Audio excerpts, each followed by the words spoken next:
You have what? Sideburns. Oh man, you need to get rid of that shit, brother.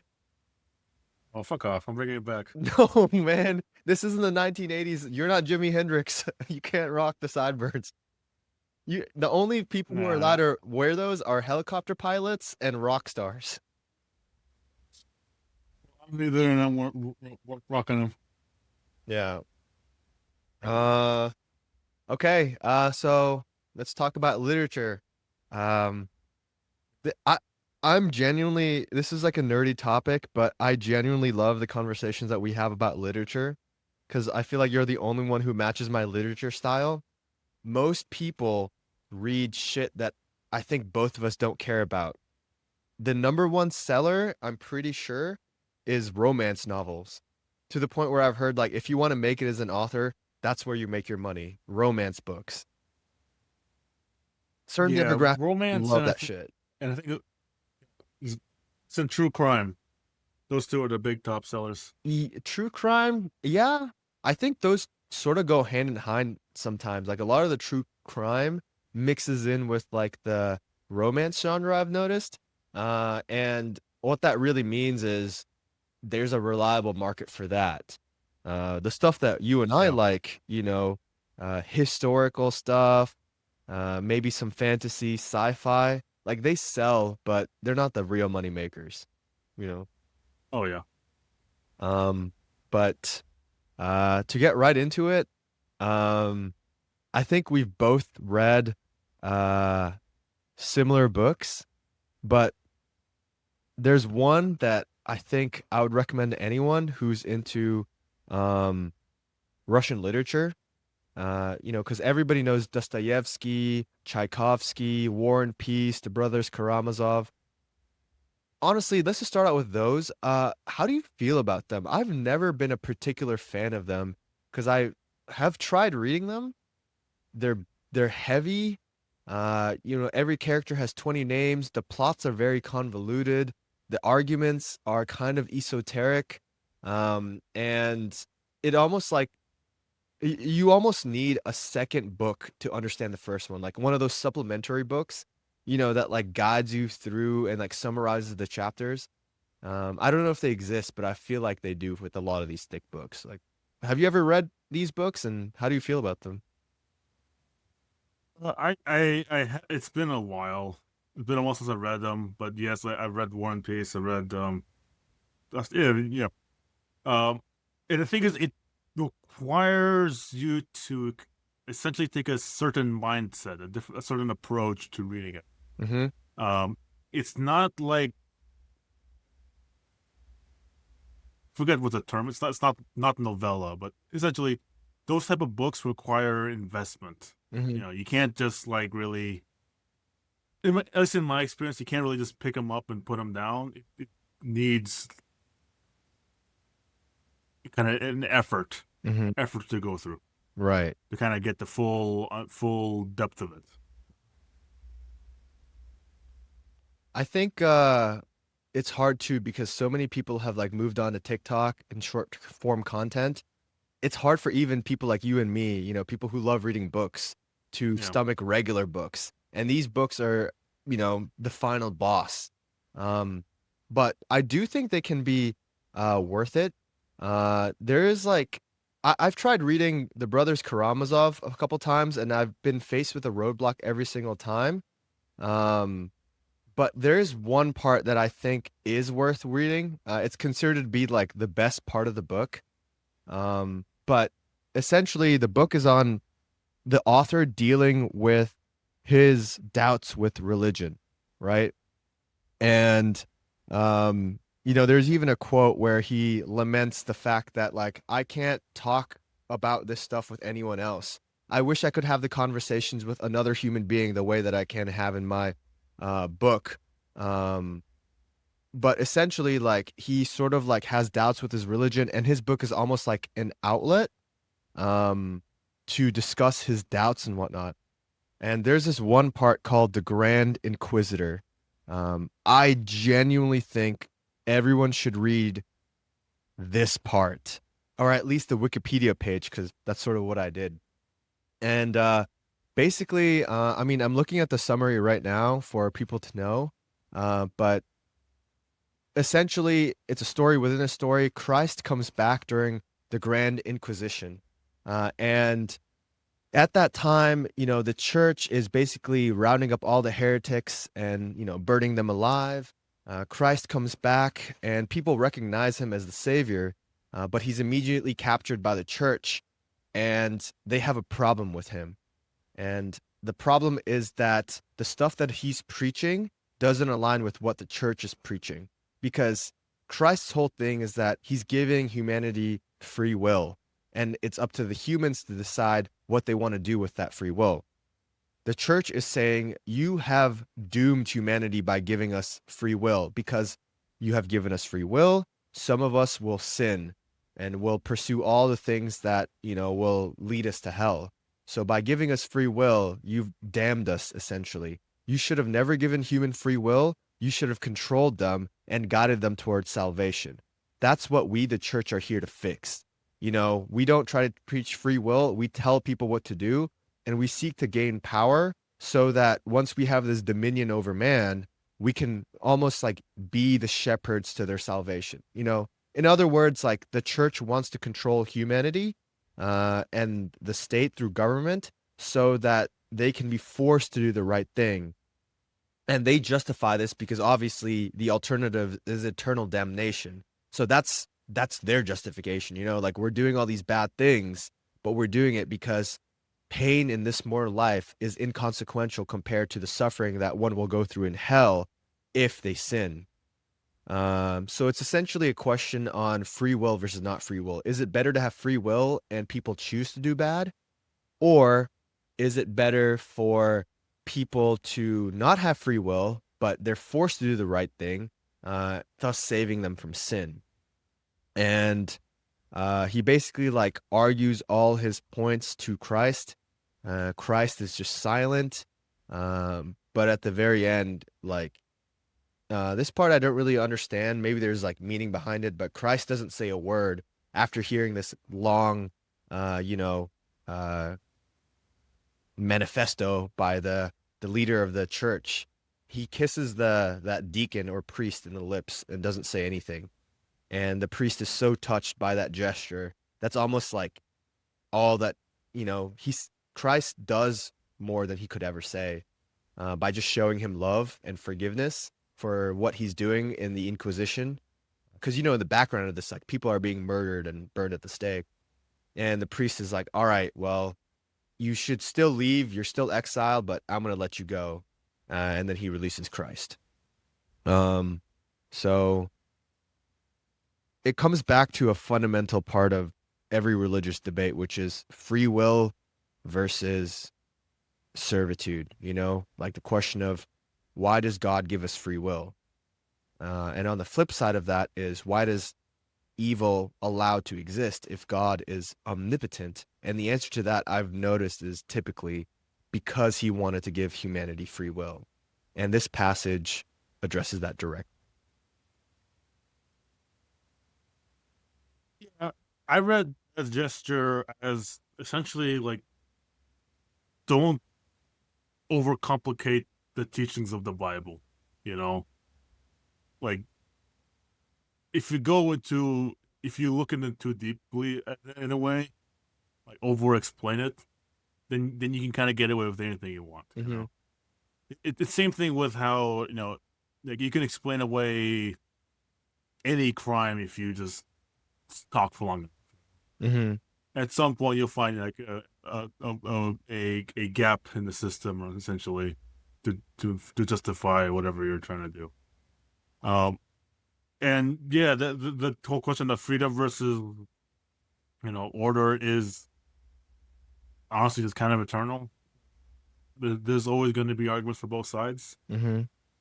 But kind of following what I see from this kind of idea from that section is just don't overthink it. Just kind of accept, the good and the bad for what it is. So it's like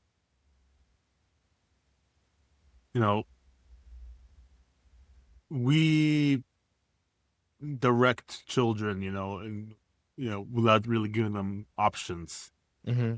in life. Just teach them, show them what's good, show them what's wrong, Yes. you know, uh, you know, to give them a foundation to work on. But eventually, you can no longer force them to do whatever you want them to do or whatever you think is right to do. Um, and just free will just is comes by naturally, and it is reality. Yes, but at the same time, I kind of see the point of that priest as well. I don't necessarily agree with it, but his whole thing is, um, we're doing the dirty work that you are not willing to, because your message is one of love and free will, which is the quote unquote right answer. Whereas we're actually trying to save people from eternal damnation by controlling and forcing them. That way, like, we can be their guides to heaven. So it almost feels like the priest views him and the actions of his church as that of a strict shepherd.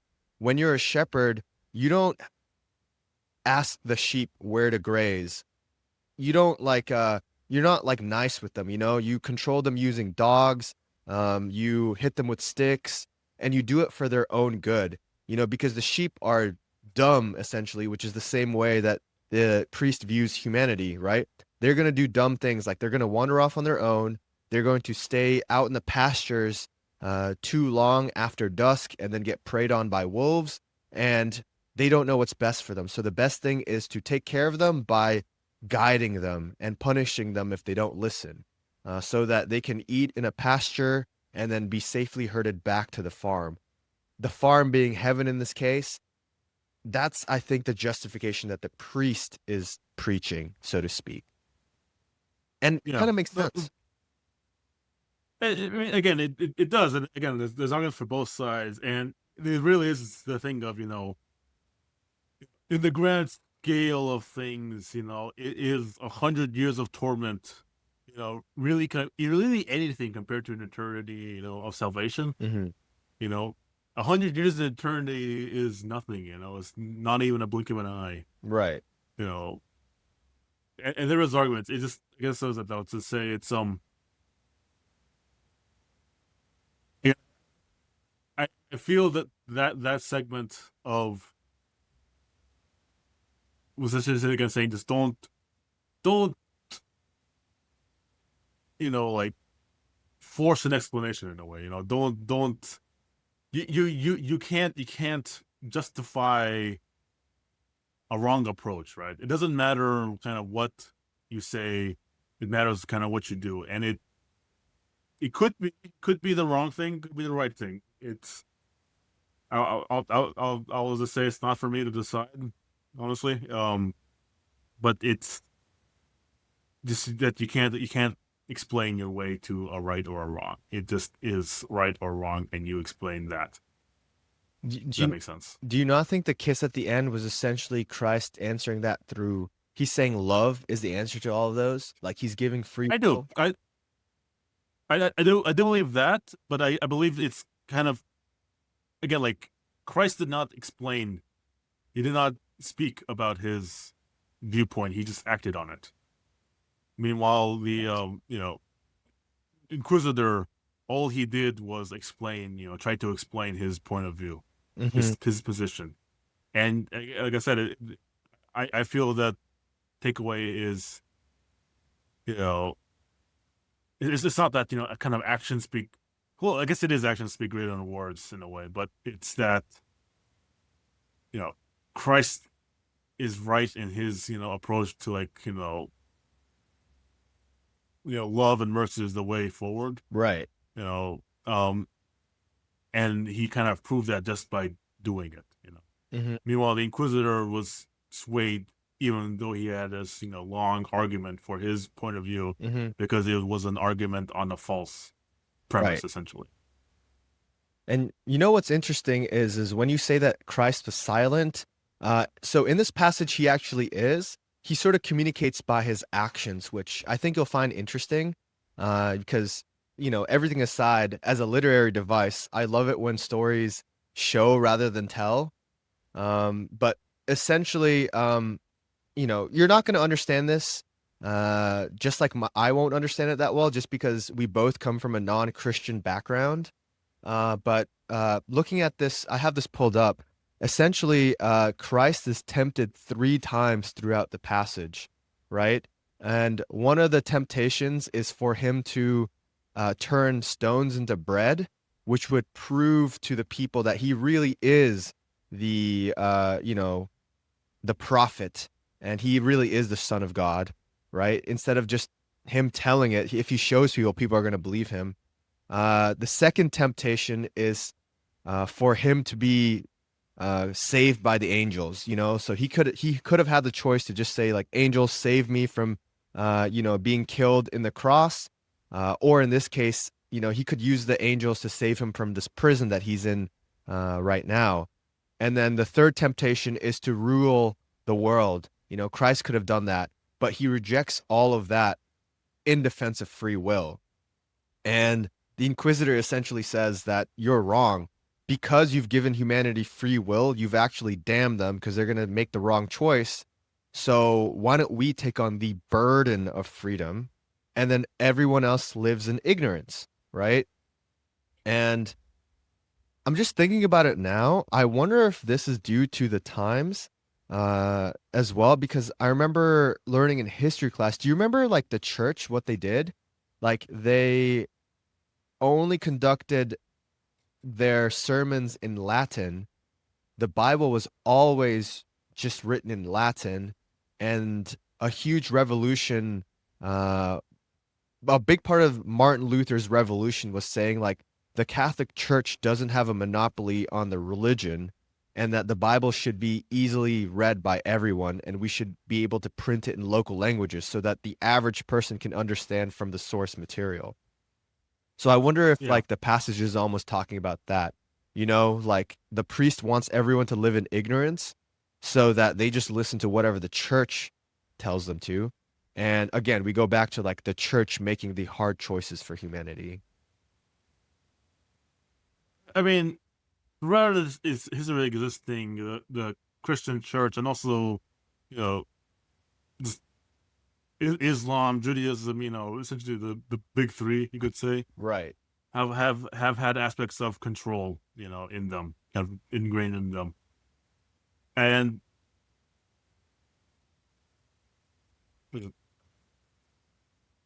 essentially, I'd say that control just kind of originates from the idea of original sin, Hmm. pretty much, Right. that humanity is flawed. Um, but eh, but the problem I see with the whole control aspect is you can't control that. It's called an inherent flaw because it's inherent. You can't just fix that. Hmm. Free choice for good or ill is how it is. It just is. It's like trying to fix gravity Right. from my point of view. Yeah. I mean, you can really tell that all three Abrahamic religions have a similar origin. You say like the big Mhm. three, and Islam, From Christianity, from the Judaism. Western viewpoint, it's the big three, I would say. Yeah. Well, it's just so interesting when I learned about this stuff because, like, as you know, like I was brought up in a Hindu Buddhist household where it's just a completely different system. We don't have this original sin. It's more just like, Yeah, you know, I don't know how familiar you are with it, but the concept of like the somewhat, soul. somewhat. Yeah, Okay. I mean, I'm not an expert either, but essentially, like, there is samsara, which is the endless cycle of birth and rebirth, which is that you have your soul, and that's independent of your body. Your body is only just like the physical manifestation of your soul, and that you're who you are, your soul is who you really are, and this current body is just almost like a flesh suit that you will discard once you die. And then every human being and every creature goes through the cycle. And the point system is karma. if you do good in this world and you're a virtuous person, then you will be born into the next higher level of existence, from a bug into maybe a tiger, into a monkey, and then finally to humanity. And here's where it gets interesting. Even as a human, there are different levels, right? And this is where we get maybe the caste system. You start out with maybe like the lowest of the humans, the untouchable Dalit class, and then you move up into like I don't know the various level castes, but I believe it was like Brahmins, Kshatras, and then you finally get to the very top.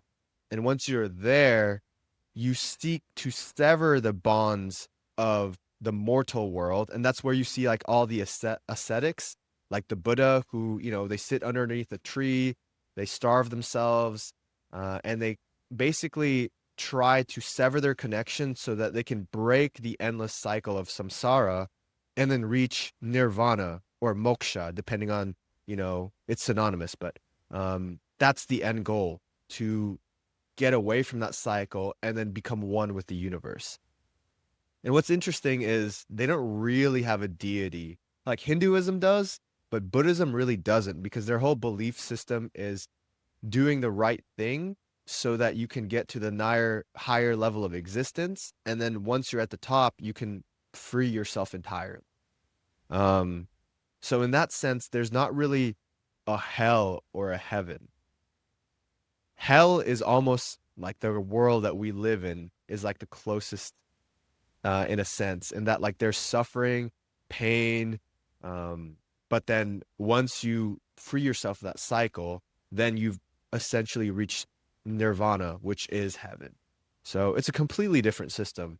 And I think that makes it more compatible with other religions, in that, there are Hindus that believe in the divinity of Christ and accept Muhammad, because in their religion, it's not a disqualifier.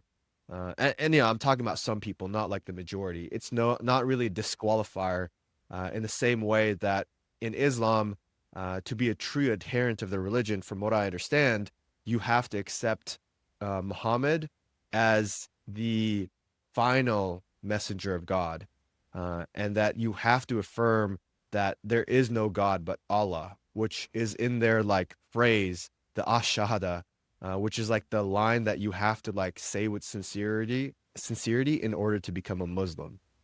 But again, I'm not a mufti, so I'm not an expert. Yeah. Yeah. It's kind of wanted to clarify the big three from like a Western, even American Yeah. viewpoint, because yeah, in India it's the big one, or big two. Yeah. Um, but I mean, it is uninteresting but curious in a way. Hmm. Is how much like religion permeates literature. Right. Like like countless stories, Hmm. on its face have zero to do with religion. But you start digging in and you start seeing influence from Right. Christianity, Islam, Buddhism, Confucianism, and a lot of Chinese literature. Hmm. Even though a lot of those, it's a lot more baked in. Hmm. But I don't know. I'm trying to think off the top of my head.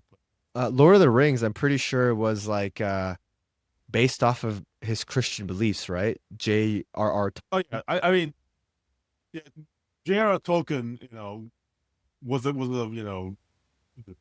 devout Christian, Hmm. and that influence a lot, with was it the whole angels, with the wizards, Meyer, I think. Hmm. the, There's the, Gandalf coming the back from the dead and being yeah, resurrected. Anthem after the dead, the whole light. I mean, even the whole light versus dark aspect Right. is very Christian Hmm. kind of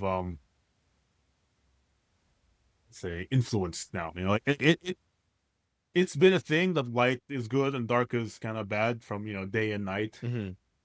Back when we were still living in caves. Right. But the whole view of it has been very Christianized, Yes. you know, in European American mindsets, and even I would say globally at this point.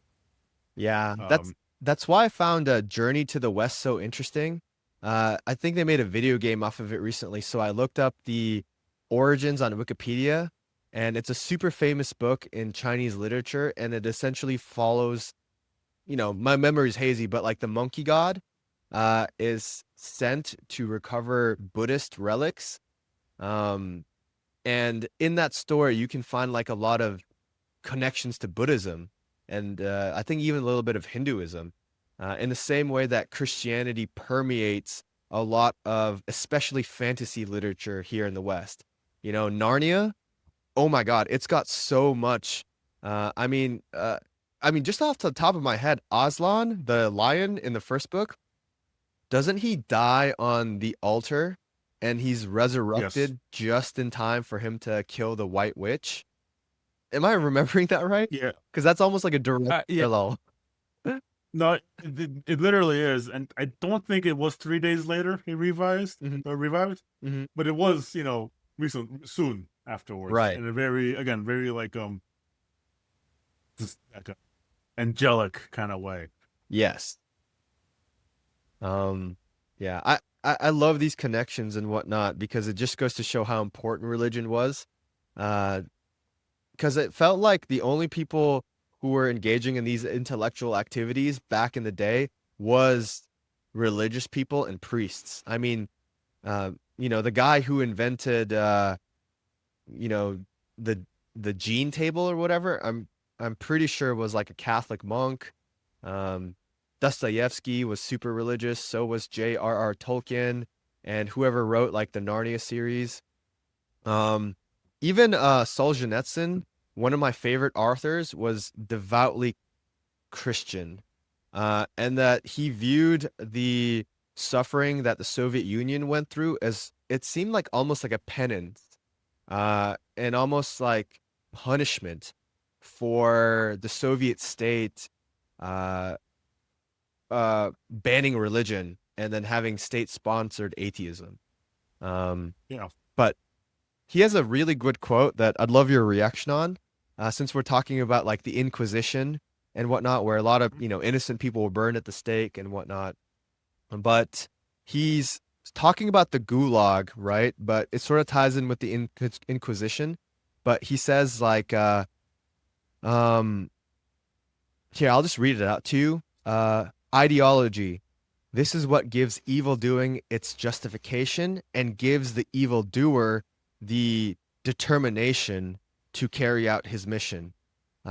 It's the justification that helps his acts seem good instead of bad in his own eyes, so that he won't hear curses, but will hear honors and praise instead. This is how the agents of the Inquisition fortified their wills, by invoking Christianity, the conquerors of foreign lands, by extolling the grandeur of their motherland, the colonizers by civilization, and the Nazis by race, and the Jacobins by equality, brotherhood, and the happiness of future generations. Thanks to ideology, the 20th century was fated to experience evildoing on a scale calculated in the millions. How do we insist that evildoers do not exist? Without evildoers, there would have been no archipelago and no gulags. So he's essentially saying that like it is ideology that allows like all these different groups, the Nazis, the conquistadors, the inquisitors, the justification for them to carry out their acts and not feel bad about it. Because had there been no ideology, not even the most evil person could have stomached the scale of horror that these people did underneath the guise of the greater good. Not wrong. I mean, it's that was that other saying, everyone's a hero in their own eyes. No one's the villain in their own story. That's so true though. I mean, because like we obviously have our own thoughts, but we in the West think that we're the best. But the North Korean soldier believes in his mission as dearly as we do. There are defectors and there are people who are obviously like afraid to speak out, but they believe that they're the good guys. And in the perspective of the Russians in Ukraine right now, right? They feel besieged by NATO, they feel threatened, and they feel as though Ukraine is a part of greater Russia, they feel justified in their war. Otherwise, they wouldn't be fighting it, you know? And, it's the same everywhere. Like the Chinese that they think that they're right. Saddam Hussein thought we were right. And, on our side, like we obviously think that we're right as well. But we need that ideology to justify the actions that we're doing. Otherwise, no one can stomach it. No one has the motivation to carry out the things that these people do without a greater reason. And I think that's what he's like aiming towards. I mean, it's one thing to kill someone for yourself. Right. It's another thing to kill them for an idea. Yes. You know, Yeah. Which is why I think you'll like the guy I keep telling you about, Varlam Shalamov, the guy who wrote Koloma Tales. He's in direct contrast to Solzhenitsyn, who was a devout Christian and viewed the suffering that the people went through in World War II and the gulags as almost a penance for not believing in religion, right? And if you read his literature, it reflects that Christian background, like you said, that a lot of these authors have, in that there's always a lesson and a story behind what he writes about in the Gulag. He attaches his own philosophy, his own ideologies. Shalamov is the opposite. He disagreed with Solzhenitsyn in almost every aspect, and I think part of it was because Shalamov was an atheist his whole life. And his thing was is there's no greater lesson. The gulags were not penance. They were just evil. And you can see it in his literature. He just tells the stories with this raw brutalism that makes it feel real because it was real for him. There's no lesson. He basically says there's no lesson. The gulags just break you. They destroy humanity. They're just pure evil. And his beef with Solzhenitsyn was stop trying to like justify this and explain this. A big problem they had was actually like I believe Solzhenitsyn praised him, but Shalamov was resentful because one, the Gulag archipelago was more successful, and he was a little bit perturbed by this because he felt as though Solzhenitsyn never really went to the real gulags. Because in one of the stories, he apparently talks about owning a cat, and Shalamov says like, if you had a cat, you really weren't in the gulags, because where I was, like, that cat would have been eaten yesterday. Like nobody's keeping pets out here. And then in his writing, he basically the way that he writes is so pure. You can feel how real it is. And there's like a passage where he describes this like a crust of bread, and he describes with bread with so much love that it has more emotion than romance novels. And the way explains it is quite simple. When you are hungry enough, the only thing you think about is bread. You don't think about the future or tomorrow. You spend your whole day thinking about bread, you know? And he talks about like in one of the stories, right? He basically like does a bunch of trickery to stay by the fireplace, right? Like he basically lies to the guard so that he can get an easy job on the inside of the fireplace. And this is really interesting because he starts off by saying this is a temporary solution, like I'll be warm today, but like in a few weeks I'll be out in the cold again. But that's the future. And we're in a situation now where to think about anything further than tomorrow is a waste of time. So you don't worry about it. You just worry about being warm today. And that comes from the reality of people being killed so often that it's foolish to think about what will happen in 3 weeks. So he's just fighting to get a fireplace spot today so that at least today he can be warm, you know? I mean, I understand the view from because he experienced it. Mm-hmm. But the issue is, I feel the issue with that point of thinking is kind of conveyed by the Gulag Archipelago, and that paragraph everyone repeats, about how when they were burning by the fires, how they wished they would have waited Oh, in the stairways. Yeah, that's such a good quote. yeah. Because like if you live just day by day, Hmm. without any higher meaning and looking to the future, Hmm. that is where you end up in the gulag. Because you walk looking only at your own feet, one step at a time into the gulag. Yeah. Is it to live without a higher purpose, without a future, is to not live at all, in my view. Hmm. And again, like it's like granted, it is it is how you live in that situation, Right. but you know all the stories of heroism and all those cases of people overcoming unimaginable odds, succeeding, in scenarios where most others would perish. A lot of those times happen because of those people have a higher purpose. Right. It's not that they're living for themselves today. It's they're living for someone else tomorrow. But that's so interesting because that's what makes this book so different, man. Mhm. Because all the literature is all the same. Like Viktor Frankl's Man's Search for Meaning, his whole thesis Mm-hmm. is if a man has a why, then he can survive any how. And Solzhenitsyn is the same thing, like so long as you find a Yeah. purpose, the human spirit, the indomitable human spirit can never be extinguished. And this is one author who's just so beyond that he sort of just like does he doesn't believe in that at all, right? Like Yeah. just the way that his writing is, there's no lesson. He talks about like you know, there's some details he gives that just prove that he really was in the shit because you wouldn't know about this otherwise, right? Just like little interesting tidbits about life up there. There's like this one part I think you like where he talks about the weather. Like how do you tell the temperature? Because they don't have thermostats out there, right? And it's easy. And he's just like, if you spit on the ground, uh, and it lands on the floor as liquid, it's not that cold. And depending on like how fast it freezes, you can tell how cold it is.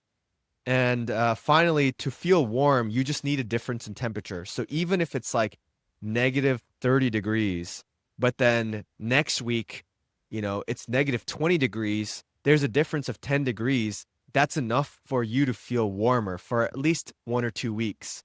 And that's all you care about because it's foolish to think about anything longer than 2 weeks.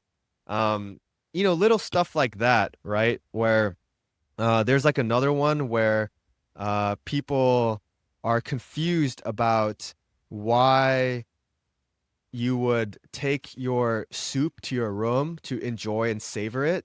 And then a new guy's just, basically like, why are you eating your food that way?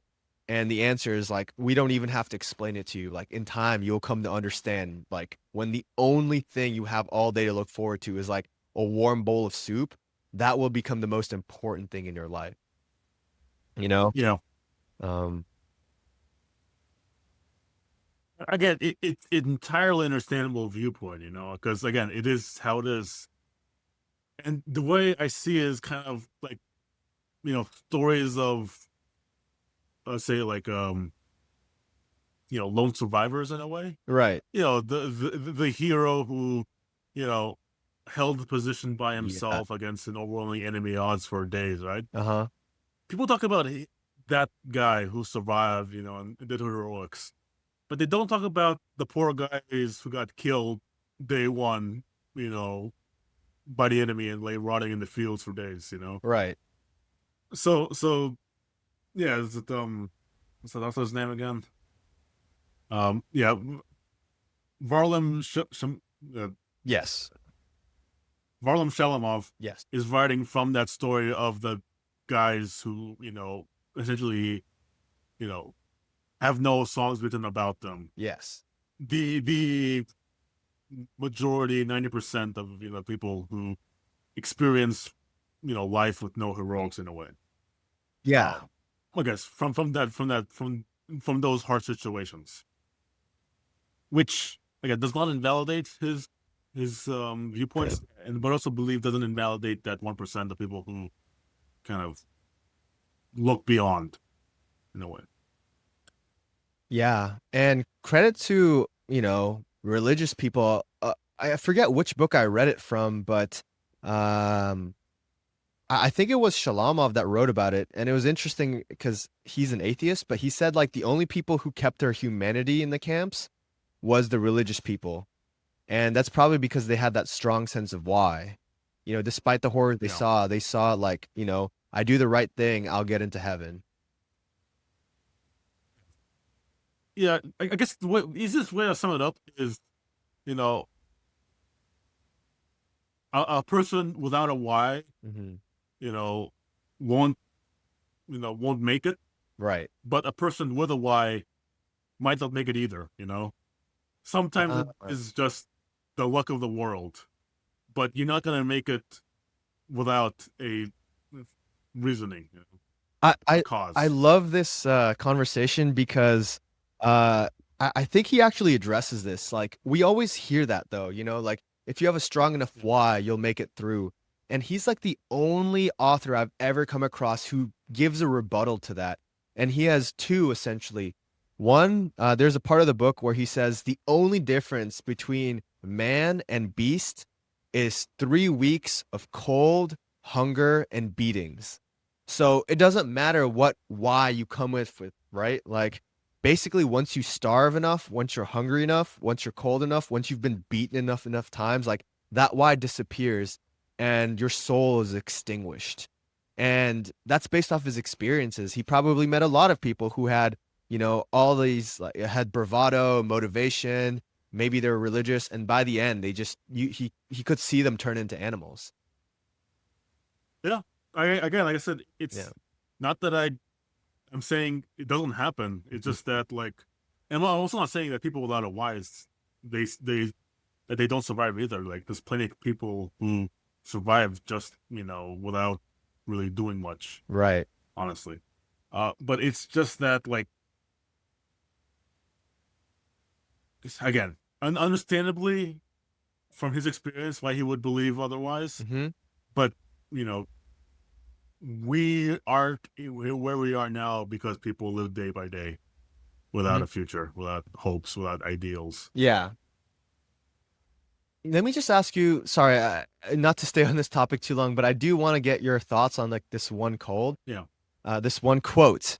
And it's about basically the idea that hardship and suffering creates strong bonds. It's something that you see a lot in military circles.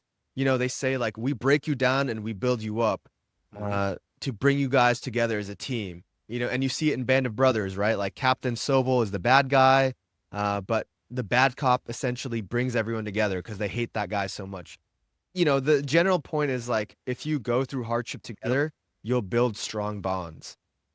And Shalamov, I'll say the quote, right? But um, cold, hunger, and sleeplessness rendered friendships impossible.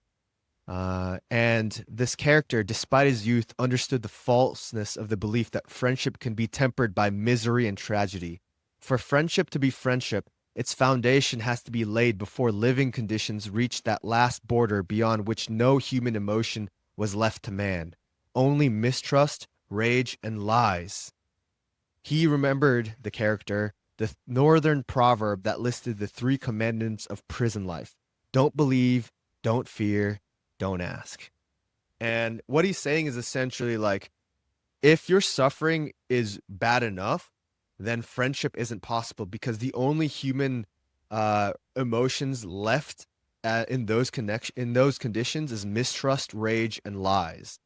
And then if your friendship is, if suffering does bring a human relationship bond stronger, then that suffering must not have been that bad. Because if it was bad enough, that wouldn't have occurred. Yeah. What do you make of that? Yeah. I think it's not the suffering that brings people together. It's what comes from. It's what the suffering forces out of people. Mm-hmm. It's like, yeah, like if you just bring people into suffering, Mm-hmm. like just suffering, just pain, Mm-hmm. it's gonna be every man for himself. Right. Deal. But the whole, like hard times, to forge bonds, is those hard times forcing, like cooperation, communication, leadership, Right. um, essentially forcing the person to strive to make a better person of themselves, Uh-huh. you know, Yeah. and just the phrase of, hardening people to make bonds is just a short way of describing everything else about it. Yeah. It's a bleak assessment of humanity, and it really makes you question if a lot of the good behaviors that people exhibit just exist when things are nice. Because after reading his stuff, you kind of lose your trust in people in that, like, you look over at your coworkers and your neighbors, and you just think like, if things get bad enough, these guys will shank me for $1. You know, they're gonna shake me for a piece of bread. Sure, but they could also share bread. It Yeah, the the thing is that, again, it kind of ties into the whole like idea of free will, which is force and everything. right. It's like people are different; they will act in different ways, and yeah, I mean, majority of people will selfishly in a way. I mean, they act selfishly day to day. Hmm. But again, it's missing the, I guess, forest for the trees in a way. It's overly focused on the harsh reality of the now and missing out on the past and the future. Okay. Because like if life was again, it's this thing of like, if humans are no different from animals after 3 weeks of no food and beatings, um, how did we ever get to where we are now? Wouldn't we have never evolved past the animal stage? I see your point. I mean, isn't the answer that simply we ate? We took care of each other. We got to a point Yeah, where we're sure. comfortable. We eat food and then we make shelter, so we're warm and we're fed. Now we can exhibit good attributes. He's just saying once you take that away, we revert to our baser animal instincts. I mean, again, most probably would. Maybe some. Hmm. I don't know, but not all. Not all. I think we're Again, like both in for agreement. for for all the countless peoples who, like, laid down and died essentially, Hmm. or turned on their neighbors for a day of extra life. There's also plenty of tales of people who would martyr themselves really for their ideals, for their cause, Yes, for the right way. you're right. I think I think we I mean, I'll agree. say, if you want a, Yeah. yeah, just another just quick example is, it's mythicized, but the whole Spartacus revolt, Yes. you know, back in the Roman era, no, there's plenty of slave revolts that turn on themselves and fail for whatever, all different reasons, commit atrocities, which, again, like back in those days, who didn't? Hmm. But again, myth is mythicized, but the whole thing, idea of not turning against each other, instead choosing to for everyone to literally die on the cross, you know, it happens. It happens rarely, but it happens. And again, it's like, it's usually, I would say, 80% Varlam is correct in his viewpoint, Hmm. but that doesn't discount the 20%. That's real my end view. You're right. I think everything you said is right. He's just stripping away the romanticization of suffering, I believe. The idea that it's It's this heroic endeavor and that whenever you're faced with hardship, all these people turn into heroes and whatnot. And because it's just in his experience, that's just not the case. Does it happen? Yes. There are people, monks who immolate themselves, people who sacrifice themselves to martyr for a cause greater than their own. He, he does this thing, man, where he just like gets to the heart of why people really act a certain way and takes away like the justifications that they shroud themselves in. Like he has this, for example, all right, so he has this part called the cult of the motherhood. And it's not part of that book, but he essentially pens a small article on prison culture where you can make fun of a man for anything, but there's one thing you can never, ever, ever cross, and it is someone's mother. In prison, if somebody insults your mother, then that is essentially free pass for the other person to kill that guy. And why is the mother so protected? You know, you can make fun of someone's appearance, maybe even his family, but in the culture of the gulag and the criminal world at that time, mothers were seen as something that was pure. It's something that everyone has. And in their culture, they're sort of victims. You know, life has been hard to these convicts. No one has been fair to them. Everyone has betrayed them and lied to them.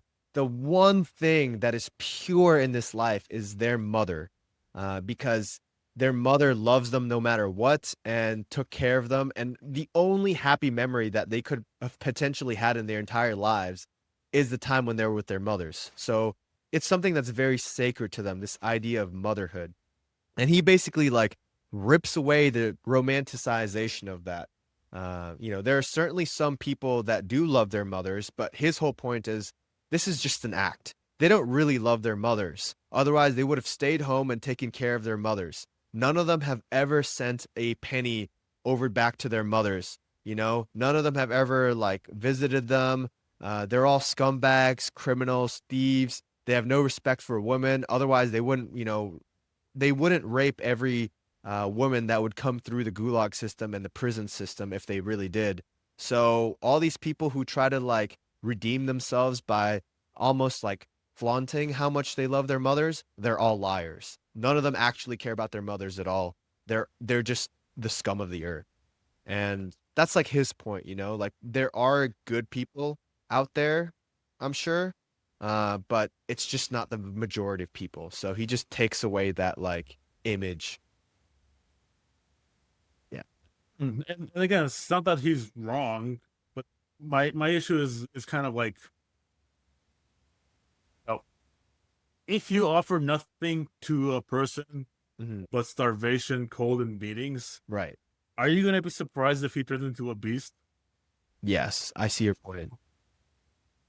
So, Like it's kind of like a self-fulfilling prophecy, you know? mhm, It's like if you believe that there is no higher calling, no greater purpose, it is only living day by day, mhm, then yes, you will live day by day, and you will act animalistic, mhm. bestial.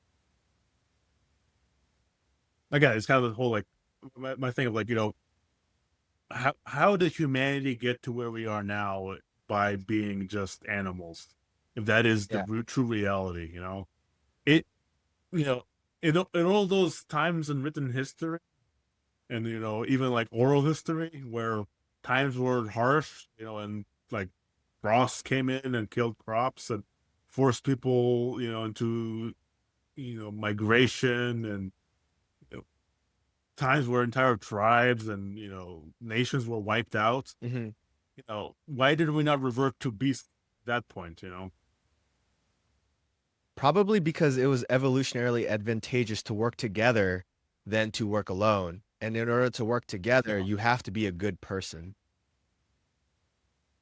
I don't want to say good person. You just have to have a higher, a grander view in a way, because plenty of times it will be where being selfish would serve you better than being cooperative.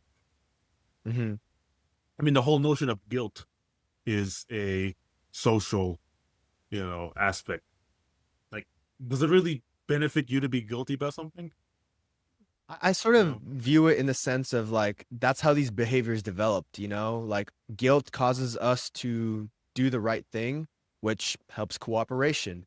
Love increases those bonds so you won't betray your friend. Same with, all these different emotions that help us regulate our actions. I think there's a pretty simple answer to all of those. I don't know if there's like a higher reason, but at least in a practical level, that's why it pays to be very sociable. That's why people in today's society, those who don't have social skills, struggle because life is harder when you don't get along with people. Yeah, but I guess what I mean higher is I don't even mean like religion. I just mean like greater than yourself. Right. Um, yeah, I think my answer stays the same, to be honest, which is that if you have a higher purpose than yourself, which is like the tribe, it helps everybody else, which in turn helps you. And we all know, like, at least biologically, the purpose of life is to reproduce and spread your genes, like biologically. Yeah. And it all circles around to that. Like, even if it's not your genes that spread, you're protecting your family from the tiger, right? So your brother Mhm. his genes passes on, and so on and so forth. Yeah. I guess a moral question to ask yourself to see what kind of way you stand Hmm. is if you're starving, would you eat a baby? Well, so okay, that's a hard question. I was literally about to ask you something similar, which is like, we're talking about all these horrific things that people do. Doesn't it make you wonder how you would do in that situation? Like, do you ever just wonder, like, am I a good person now, Yeah. or is it just because I'm comfortable and fed? Like, how would I act in that situation? The thing I keep running into the answer I keep running into is I don't know. Yes, I cannot say until I'm in that situation. I Which is again why I yes, say like that Varlam is not incorrect. He is correct that a lot of people will resort to baser instincts to survive and live. well, But again, it's just my only issue is that he completely discounts that other 10, 20, whatever, 1% of people who do not. so that's what's so haunting, though, right? We never know until we're put into that situation. Because it's easy to Yeah. say now, I would do the right thing. The Titanic is sinking. I'm giving up my slot on the lifeboat to give it to a child. But who knows? In real life, it might just be, it's me versus the world. I only got one life. You just never know how you're going to act until you're put into that situation. And I think this is one of those questions where, maybe it's better not to know.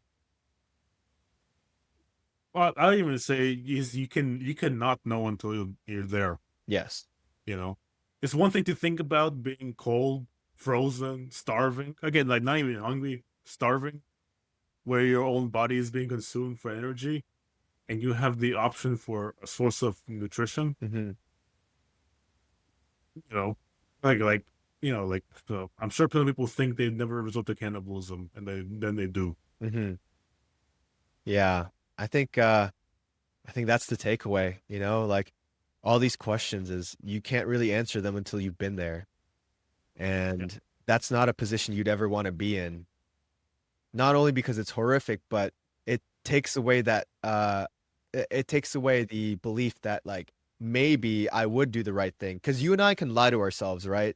And say right now, like I totally would be the type of guy to do the right thing in a dire circumstance.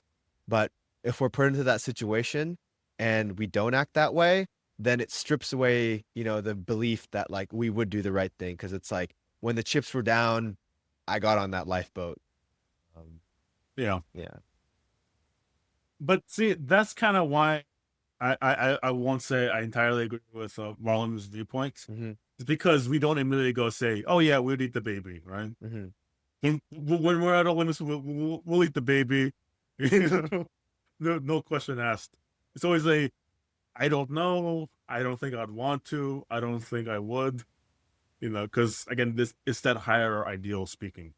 Yes. And there are different levels too, like there are some people who would become good right up until the very end when they're facing their mortality and they can see the bones in their ribs and that's when they break. Yeah. But up until that point, like they try their best and they keep as much of their humanity as possible. And then there's some people who never really let go of their humanity and they just die with their ideals. And those are the people that are, um, I think they're that 1% that you're talking about. I mean, 1984 is a classic example of people breaking at the end. Hmm. I mean, I forget the main character's name, but he held out until one day he just broke, and then that was that. There was no going back. Yeah, I mean, to circle it back down to religion, again, I'm not an expert, but I Yeah. remember reading there was like a controversial passage in the Bible, where Christ is on the cross and he says something, and this is special because this is one of the few parts of the Bible that is, uh, directly translated from Aramaic, I believe, in that like it wasn't like the rest of the Bible was translated to, I believe, a version of Greek and then Latin. And this is like one of the few passages that like remains, which indicates that like it was something that was important. But Christ is on the cross, and just about before he dies, he looks up at the sky and says, oh God, why have you forsaken me?" The same as like the lyrics to that one song. I forget which song. You know what I'm talking about. But like, why have Yeah. you forsaken me?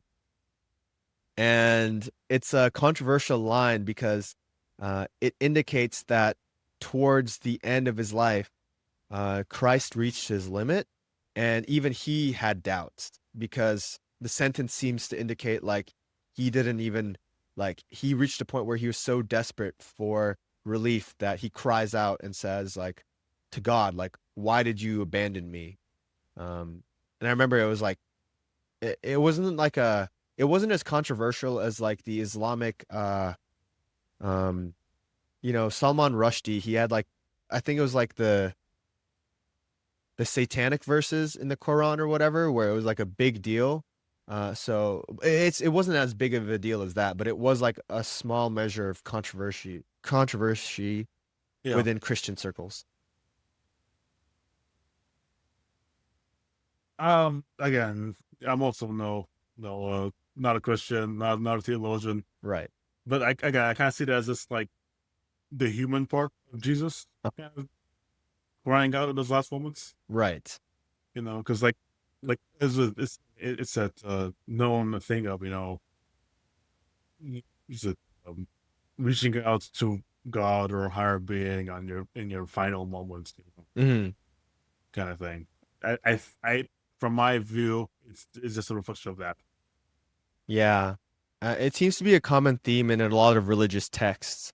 Like, growing up as a Hindu, there's a part where Arjuna is supposed to do his duty as a warrior and go to war against some members of his former family.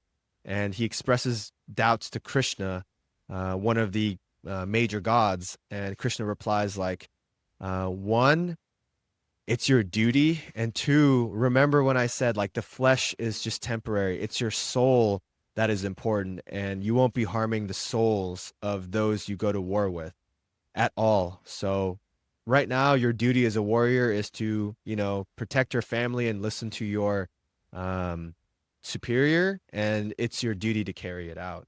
So there seems to be a common theme where a lot of religious people Yeah. have their doubts and they use their literature as a way to sort of like work through it, as in the case of Solzhenitsyn, and the people who wrote those passages in. And, I mean, it's also because like I get maybe blasphemous, I don't know, but like those religious texts are a reflection of the people involved in those scriptures, and also the people writing it Hmm. too. And again, like in those times where you see people die in many different ways, you know, you would was kind of essentially include you know the doubts people have in their last moments. People have doubts in the harsh times as well, Hmm. because it is just it's innate, it's natural. I mean, you know, it's not like you can ignore it, I'd say. Right. I mean, a question I have for you is, um, a lot of these various religions have a lot of similar themes. Do you think that these similar themes are indicative of humanity having the same questions and doubts about our universe and their character? You know, because you said like the three religions that are Abrahamic are close, but like, we've brought up Hinduism and Buddhism and, You you know, there's like Zoroastrianism and all that. Like, what's the common theme that you see in all of these? I mean, there's several. Is it like sin or failings Mm-hmm. is common throughout. Doubt, questioning. It I guess I could say like I see these things kind of like proof of a global truth, essentially, Mm-hmm. like a universal truth that we don't know what it is exactly, but we know some aspects. Mm-hmm. So again, I mean, whatever's universal, common sense of ideals, duty, honor, respect, shame, questions of what of the questioning the truth, reality, seeking higher purpose. Have also even just having faith, like faith itself is universal. Believing in something other than yourself, other than what you feel in your hands and see with your eyes. Right. And I know earlier we sort of talked about like how these positive traits came to be, guilt, or not always positive, but like these emotions Yeah. like guilt, anger, love, happiness. I still think a lot of it is evolutionarily. What is your take on it? How do these behaviors develop? Um. Well, to go into detail, we'll be going on very off track. But I would say some of it is evolutionary. By necessity, because again, there's similar things you can see in animal species. Hmm. Like, was it some sense of like community, you know, uh, what's it? It's not betraying your own in a way. Again, some basic aspects of community, Hmm. but the rest, again, I kind of see as like a sort of like universal truth in a way. Again, I don't want to say again in details to get this thing entirely off track, but you know, some things are learned, some things are innate. Is kind of what I say. Mm, yeah. Okay. Yeah, I think that's something we can explore in a future episode. I think is a Yeah. good stopping point. Um, Yep. Thanks, man.